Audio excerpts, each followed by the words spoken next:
The reenactments and commentary in this program may contain frank talk of a sexual nature. Viewer discretion is advised.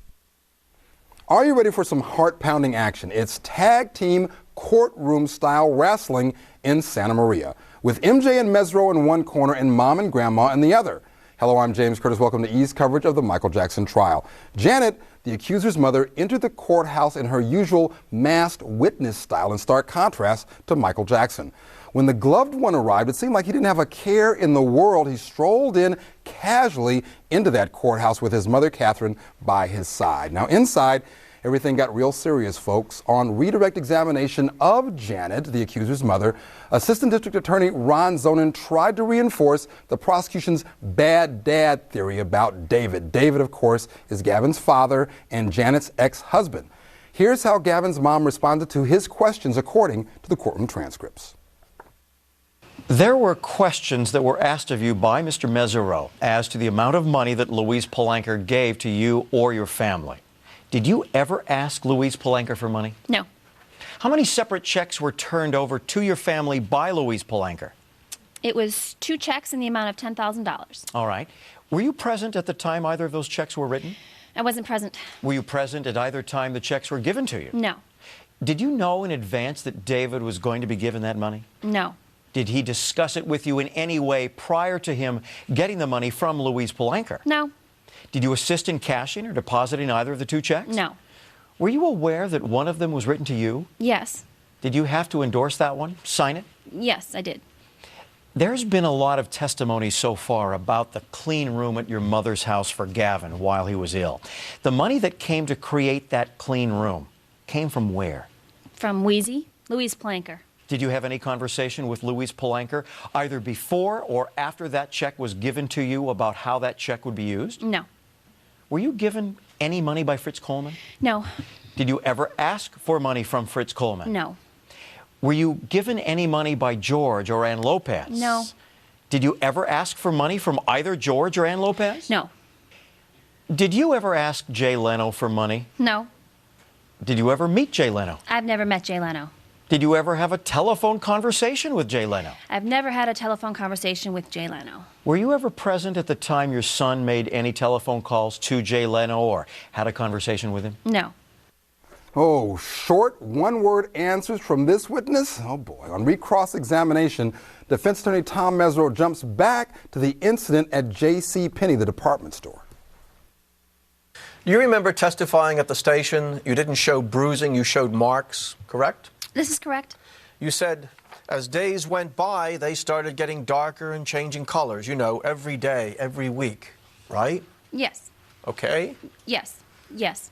You said you had no black and blue marks prior to the incident, right? Yes, this is correct. When did you first go to a lawyer after this incident? I think it was about a year later. So a year after the incident, you changed your mind and decided you did want to sue, right? That was too long ago, the question. Well, during the time of the alleged events you described, you said you weren't going to sue anyone, and then you changed your mind, right? There was a criminal proceedings. I was charged with crimes. I was charged with burglary, petty theft, assault and battery. That process took months, and those people needed to apologize. So you only sued for an apology? Yes, I did. At one point, didn't your lawyers ask for millions of dollars? No. But you accepted $152,000, right? No. In my hand, what I received was only about $32,000. That's it. All right, Ricky, let me start with you off the top here. First of all, we know that the entire family receives about $152,000, even though she only gets a portion of that. How does Tom Mesereau get to go back to this area with respect to J.C. Penney's, that incident? And do we have an apology theme working here? Well, let's start with the apology theme. It's very intriguing indeed that she has exactly the same pattern. She said she only wanted an apology from J.C. Penney. She said she only wanted an apology from Michael Jackson. She said she wasn't going to sue J.C. Penney, but she changed her mind. She is now saying she's not going to sue Michael Jackson. And I guess a woman has a right to change her mind. Is that going to come back to bite him? Yes, indeed. Now, in terms of going back to J.C. Penney, of course, Anything that's reopened and redirect by the prosecutor can then be brought up by the defense attorney and recross. And the scene that happens at JCPenney, according to her testimony, is as preposterous as being taken away in the hot air balloon. She is molested, she says. She is tackled. She is has a number of men all around her. They are squeezing her nipples repeated times. Her breasts are exposed. Her children have to put them back. I mean, the scene could not possibly have happened. The images that she creates when she describes this scene, it's so outrageous, so outlandish. There's no way the jurors could have heard that and believed it. It's impossible what she's saying happened at JCPenney. It just could not have happened the way she says it. Yeah, Howard? I missed that part in law school where you sued only for an apology and not for the money. So the lawyer She's just a nice, kind person. She really doesn't care about money. Not. Her credibility is really suspect from day one, but I think it's a double-edged sword, and I think she's so out there that a jury could give her some credibility. And that's really the danger. Is she so out there that the jury may actually find some sympathy with this woman? I don't know, I guess anything's possible. Next, did Janet ever wonder why so many celebrities were just hanging out with her and how her bank account kept getting bigger and bigger and bigger? And let's look. You said you never asked anybody for financial help to assist Gavin, right? Yes, this is correct. Yet at the same time, you set up a bank account. Is this a question or a statement you're starting right now? Yet at the same time, you set up a bank account for Gavin's benefit with you being the signatory, correct? Yes, I did follow David's instructions. And you have no idea why anybody put any money into that account, correct? This is correct. You just saw the money there and withdrew it, right? Yes, I was David's personal secretary. Never asked the question of anybody, where did this money come from, right?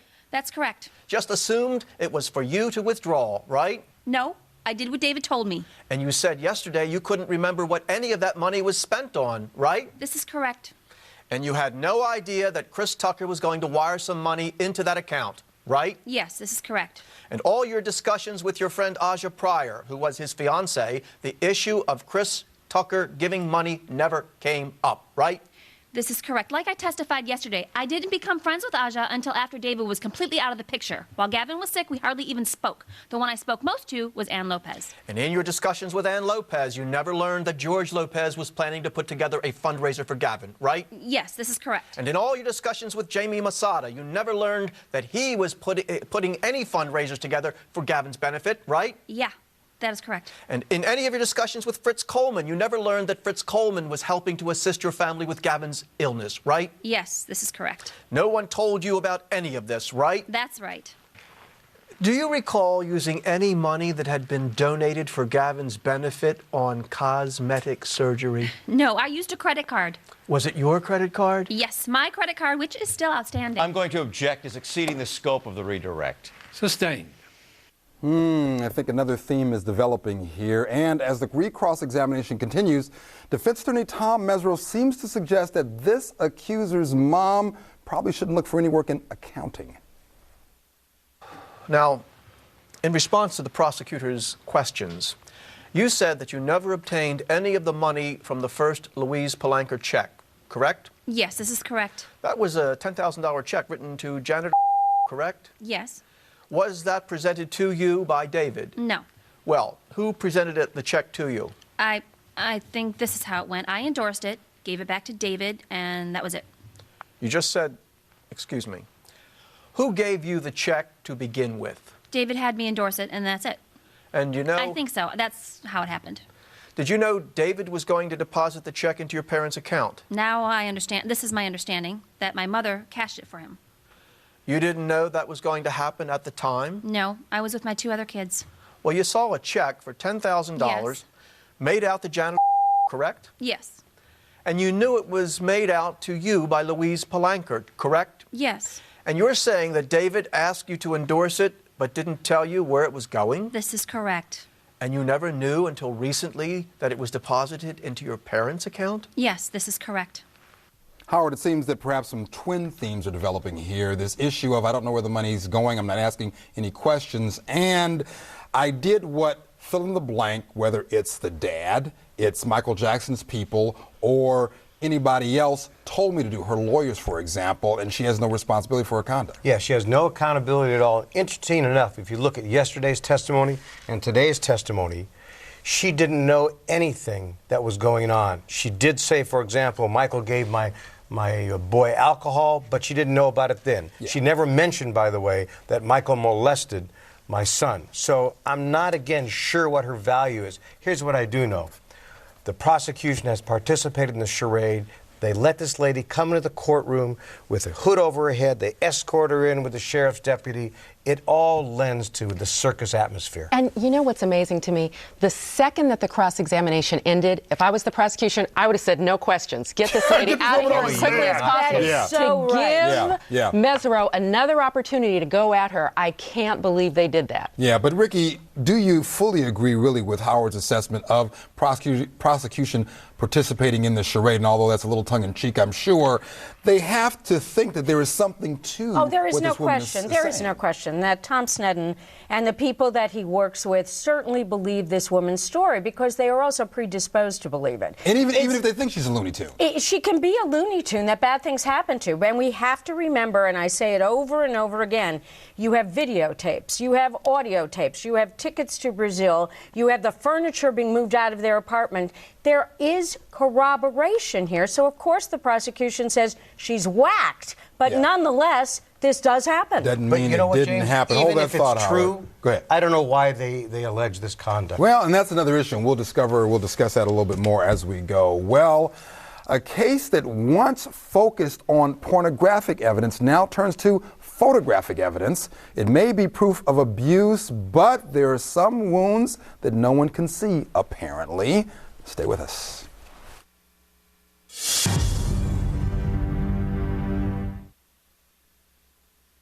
The reenactments and commentary in this program may contain frank talk of a sexual nature. Viewer discretion is advised.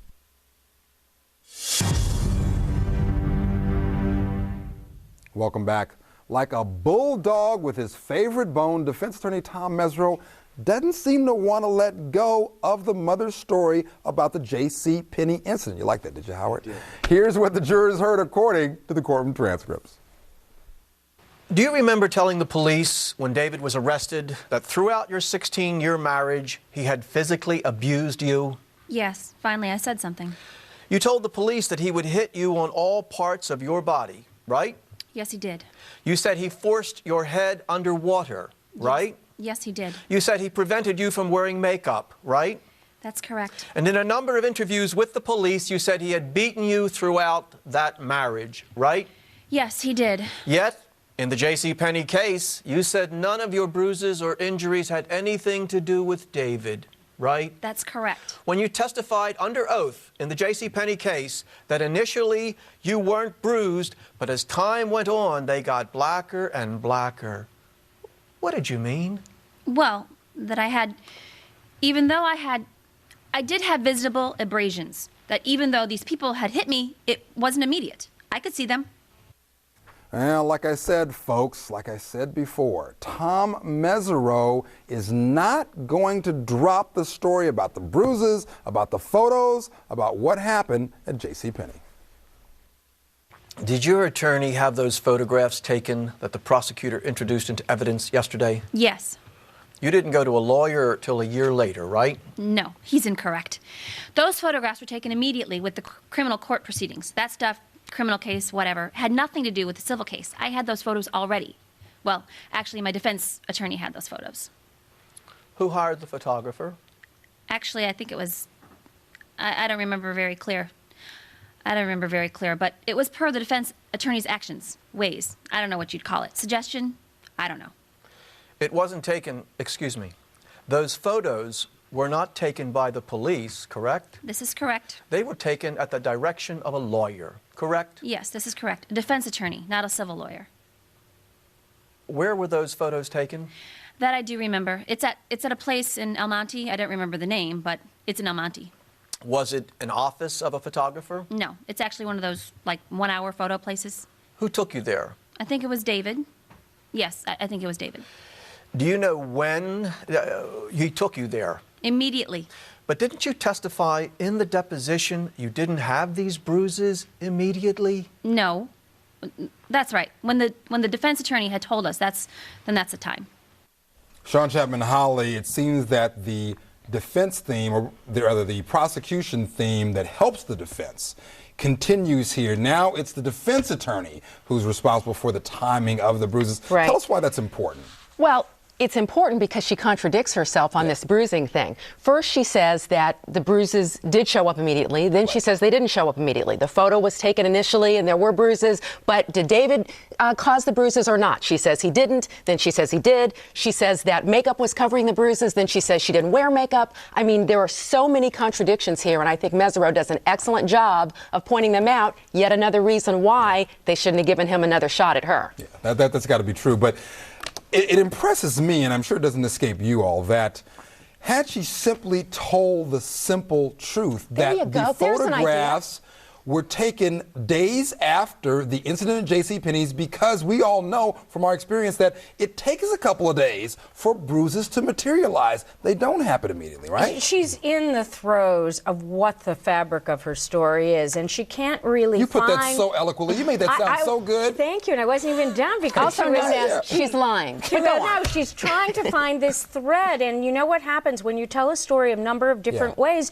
you can't remember how you told it. And that's going to be so interesting. Well, she made that sound good. I love She Ricky. did. Thank you. In the throes of the fabric of, I can't even do it. As recross-examination continues, why does Mesereau revisit a certain call to a late-night legend? Are you aware of Gavin telephoning Jay Leno at any time? No. Never heard anything about that? No. I've heard no. Did Gavin ever tell you, I tried to reach Jay Leno? No. Were you ever standing in the background during a phone call that Gavin made to Jay Leno? No. Have you ever spoken to Jay Leno? I have never spoken to Jay Leno. If I may take a moment, Your Honor, I'll be ready to wrap this up. Yes. Were you aware of Gavin making any attempt to contact celebrities by phone? No. To your knowledge, did Gavin ever try to contact any celebrity from your home? No.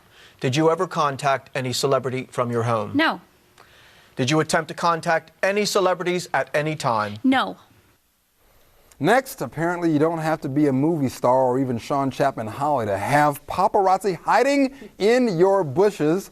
Assistant District Attorney Ron Zonin questioned the accuser's maternal grandmother about the media onslaught that we've heard so much about. Now, program note, Gavin's grandmother is a native Spanish speaker. She used an interpreter in the courtroom. What we're providing you with is the English translation of her testimony. Do you know what it was that caused all of these reporters to come to your home? Yes. What was it? The participation of the man, the involvement of that man. All right. Did you? They wanted to find out what I knew from news talk, but I didn't know anything. I found out later when I was watching all those reports, all those newscasts, everything. At some point in time, did your children come to your home from Neverland? Yes. Did you do something to facilitate their coming to your home, to cause them to come to your home? Objection, leading. Overruled. I had to lie and say that I was ill so that they could come. Well, who did you? Because the children love me very much, because I raised them. Okay. The children specifically, who was it who you told that you were sick? The truth is, I don't remember. The one thing I know is that my children called me. Objection, non-responsive. Sustained. Howard Weitzman, we can talk about the usefulness of this witness, and I want you to do that. But another thing that impresses me, connecting this witness to her daughter's testimony, Janet, they are the last ones to know about the molestation, apparently. Apparently the cops find out first. That's kind of interesting to me. Well, it's kind of interesting, but it shows the mother wasn't paying attention. And you know, with the grandmother, one thing, and Ricky mentioned this during one of the breaks, why wasn't she asked about her conversation with Gavin relating to his sexual experiences? Something we heard about earlier. That's an excellent point. Well, it was That's Ricky's an excellent point, but point. I Ricky's thought I would bring it up. We can steal in this show. Wait, you got to hold that till we come back. I got to go. When we return, more testimony from Gavin's abuela. That's grandmother for all you gringos out there. Was she the real head of the family? Stay with us.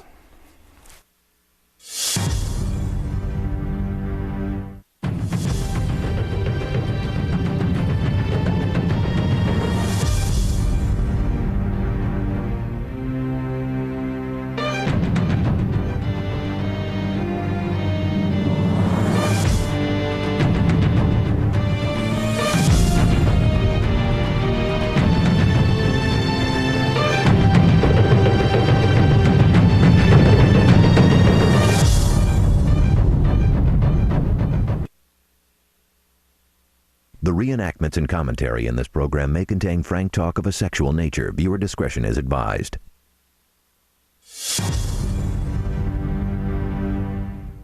Welcome back. Did Gavin's grandmother have to lie in order to see her grandchildren? Here's what she told the jurors according to the courtroom transcripts. Were you, in fact, sick at the time? No. Well, no. Well, yes. Actually, because I do have arthritis and thyroid problems and things. All right. High cholesterol. I mean, I can make you a longer list. It's not necessary. Did they, in fact, come, the 3 children? Yes. Do you know if it was the same day or at a subsequent time, at a later time? They called me in the afternoon. Later in the afternoon, that they call me and they say, Mom. Objection. Hearsay. Overruled. You may complete your answer. They call me Mom because they do call me Mom. So they asked me if I was sick. And I said yes, because I was. I was so desperate and I was anguished because I had seen them and I would get a heart attack from not seeing them. And did they arrive that day or soon thereafter? The following day, I believe, is when they came. All right, time for final thoughts, everybody. But we have to keep in mind that the prosecutor announces we're going to be through by the end of next week. What do you make? Well, it's the right time. He needs to shore it up, getting in those prior bad acts, cleaning them up, and dealing with the false imprisonment from people who work at Neverland. And then he brings it back to the heart of the case again. Howard? It's about time. Past time, way past time. How do you guys really feel about it? Come on. You know what? There's enough evidence here if the jurors choose to believe that Michael Jackson committed these crimes. Yes. The waters have been muddied, and I'll be interested to see how they tie it up. I think cross-examination has already created a reasonable doubt. You think so? Then you have both sides of it. What we have now is the situation of remembering what is the case about. Do they believe Gavin or not? That's the thing. Be sure to watch our exclusive coverage of the Michael Jackson trial each weeknight, 7:30, right here on E! How long is it going to take, folks? Stay with us.